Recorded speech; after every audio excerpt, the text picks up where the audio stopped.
Hello, hello. Okay, social studies for the last couple days are going to be focused on people who have made a really big difference in our world. And it's really interesting right now because of everything that's happening with George Floyd and all of the Black Lives Matters protests. So I think this is going to be kind of cool. I'm going to do like a little bit of a little bit of a lesson today. And but then like it's not really that much, just some like kind of interesting videos for us to watch. And then what I was thinking is for the next couple days, if you guys find any good videos on YouTube that are about like famous people and people who have made a really strong impact in the world that we live in today, activists and people who have like fought for what's right, even if they're the only people who are standing, that will be and that's kind of cool to think about. And there's like many people who have done really tremendous things with bringing more rights to people who previously haven't had them, like hundreds of years ago, or even like 100 years ago. So all right, so you guys can just kind of sit back and watch today, and then it'd be cool to get your opinions on who else you'd like to learn about in our world. Okay, so all right, okay, so right to vote. So this is like the major thing that we would have been learning how we've been in school. It's how can individuals, groups, and associations, so like groups of people, within a community participate in the decision-making process regarding current events or issues. Okay, and as we're seeing right now, that's totally what's happening in the United States. And a lot of people feel that, their vote is their voice. But what other methods can you have in order to have a voice? Or what other ways can you participate in order to have a voice? Okay, couple terms which I just need to go over before we get into watch some of these videos that pop up. Okay, so the first one is amendment. An amendment is basically, I'm just going to put my video up here. Okay, yeah. So an amendment is basically a change. Okay, so if there's been an amendment, it's kind of like an edit. Okay, that's kind of how you can think about it. An amendment and edit. So there's been amendments to the Constitution, which is like the Canadian Charter of Rights and Freedoms, or the American Constitution. So, and like governments do have to change their rules and change their laws, just like a school or just like a classroom, as like certain new things happen. So an amendment, okay, so a change. Ratified means has happened. So if the Constitution has been ratified or the decision has been ratified, it means that it has been agreed to. Suffrage, I'm going to leave that one. It's explained in a video. It's not suffering. Okay, you might think like suffrage, suffer is the root word, and that's a really common thing to think, but the video actually explains the root word of suffrage. It comes from a different language. And then civil war, that's mentioned in a couple of the videos as well. So civil war or like civil rights is within a country. Okay, so there's a civil war. That's like, it's kind of like the people against the government. Okay. Patriotic comes up as well. So patriotic means that you have a huge sense of pride towards your country. So if you're very patriotic, it means that you stand united, and you fight for the best thing with your country. Okay, so patriotic. Some people would think patriotic is being like sticking to like the old-fashioned way of doing things. And I'm patriotic, I'm standing by what is written. But patriotic also just means like contributing towards having a better world to live in the country that you're from. Okay, next one is petition. So a petition, that comes up a little bit here. So petition is, I think we've talked about this a little bit. Petition is a piece of paper that people would have to sign, and then if they get a number of signatures on a petition, then they can raise it to the government and say, okay, look at this, like there's 100,000 people, there's 30,000 people who believe this, look at this, I've got all these signatures. So that's a petition. Then there's also a protest. So a protest is more of like a physical stance, right? Where we've seen those in the United States recently and all over the world as well for the Black Lives Matter. And there's also been many other protests going on like throughout, time. Like one really common one would be climate change, right? There's been tons of protests and even petitions signed for that as well. And then campaign is like, we talked about that, political campaign, right? That's where you have like a certain set of beliefs that you agree to, or that you like value and you believe in. And then that is the basis of your campaign. And your campaign is your kind of outward demonstration to kind of gather support from other people. Okay, so those are just a couple of terms that pop up. And then the next thing is, okay, so following methods of so what are the methods of community participation? So lobbying, basically kind of persuading the government or trying to get a group of people who could then a lobbyist group would be a group of people, like an association who tries to kind of convince the government of certain things and has all these meetings with them, and other people could join lobby groups.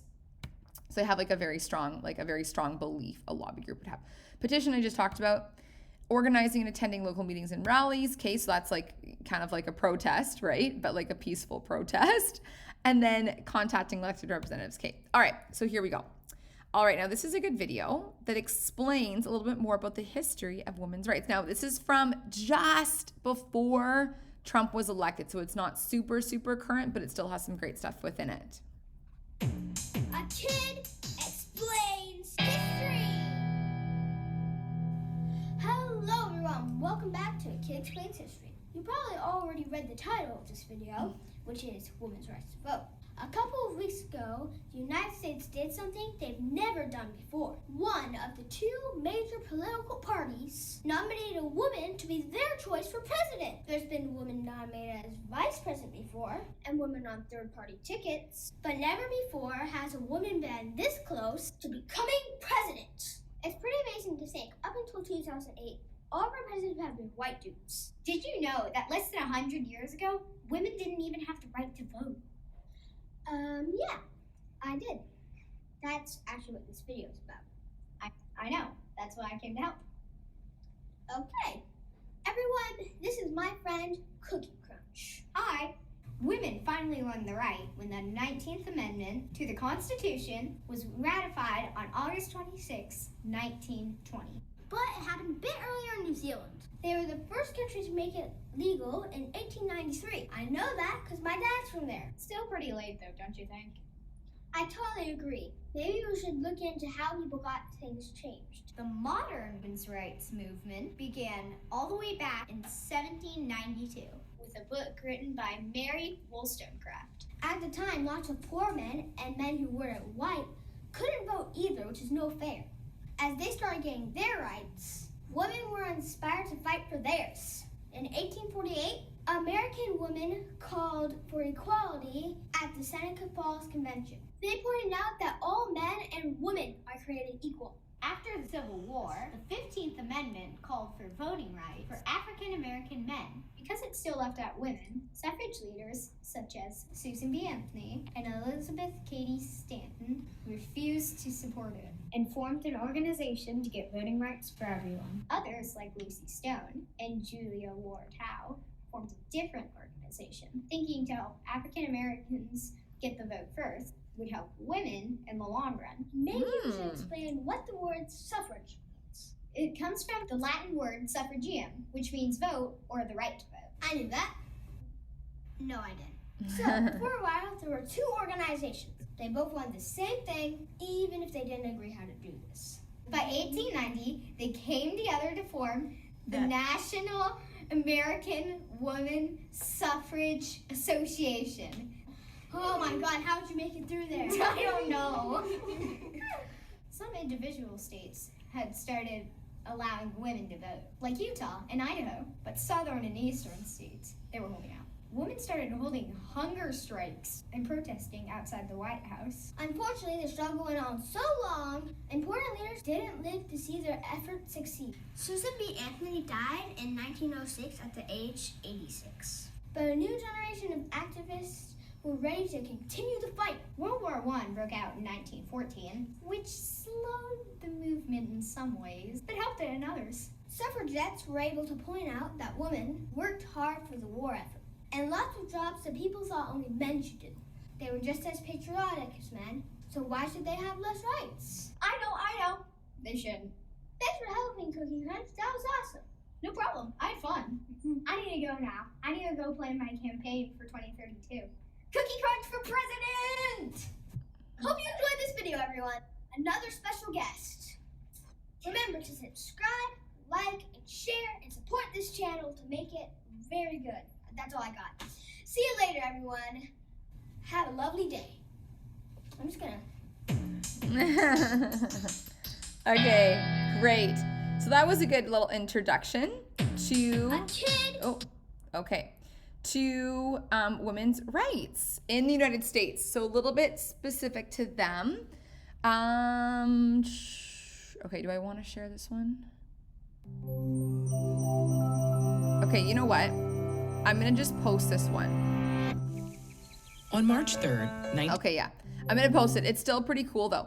Okay, now the next thing is, this is actually really interesting, okay, so yeah, I'll post that other one if you guys want to watch it.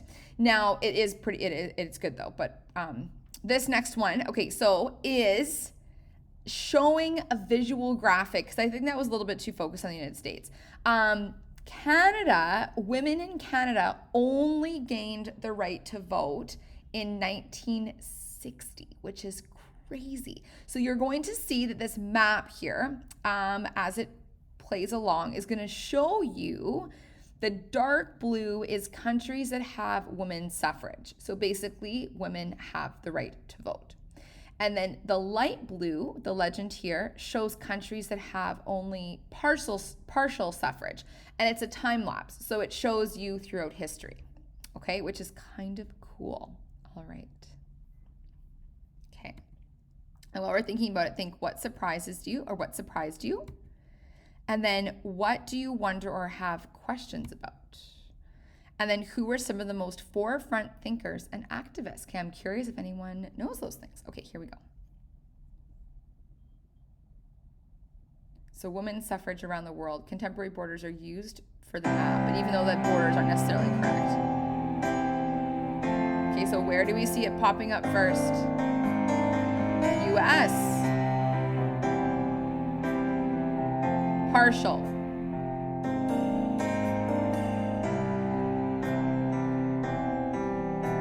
Then it got taken away. And then, look, Australia. There, that's dark blue. I think. Maybe not. Okay, yeah, so now we have Norway. Oh, there we go. Okay, there, that's the dark blue.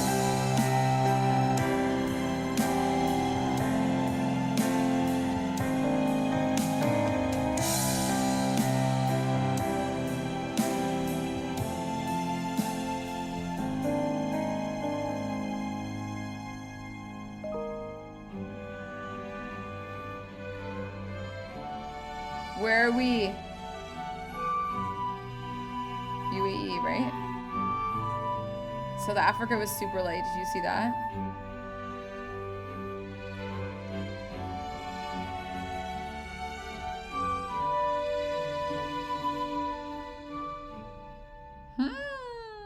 Okay.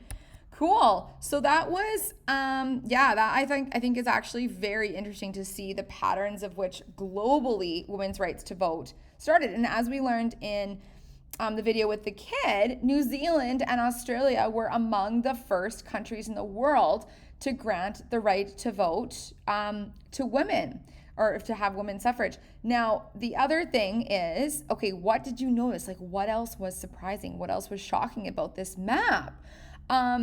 Okay, so based upon that, the next thing that we're going to be doing is this, okay? So this is what I'm curious about you guys, like what you think. Do you know who these three people are? I'm not going to say. You should be able to recognize most of them, I think. Okay, so who are some major leaders or activists in the world who have made an impact? Okay, so leaders, like political leaders, can be different than a leader of a movement or a leader that has like an important message to share and wants other people to kind of follow along with them. So who are some of these major leaders in the world who have made an impact? This is what I'm thinking about for the next few days, just to round off the year, because it's really important to kind of keep an eye on these people and see who else is coming up in the world. What did they stand for? So each of these people stand for something very different, but still rights of like kind of like minority, I guess, in a way. And then my next question is, who would you like to learn more about? So who are some, maybe Maybe it's even one of these 3 people that I've listed here. Who would you like to learn more about for the next couple of days? And there's other people. There's many, many, many, many, many people. We could spend, I know last year in grade 5, you guys did the Night of a Notable, which interestingly, I developed when I taught grade 5. And if we had more time this year, we would have done something similar on famous activists and famous leaders who are making a difference in the world today and who have made a really strong impact in the past. So let me know what you guys think. Like, who would you like to learn more about? Who are some major activists? And then maybe you could even find some videos which have little biographies on these people that we could watch over the next couple of days. Or you could even write in our social studies, well, who you are keen to learn more about, and then I can do a little bit of digging around. But it'd be cool if you guys even find like, okay, yeah, this is someone like Rosa Parks. Who is Rosa Parks? Maybe you guys know that. Who is that person? Yeah, and then these 3 people here, pretty cool as well. Okay, that's it for today. So if you want to go and watch the Women's Suffrage March, you can, and just learn a little bit more about it. But otherwise, think about who are some major activists and world leaders that you deserve a bit of a shout out for our grade 6 class for the next couple days. Okay, that's it.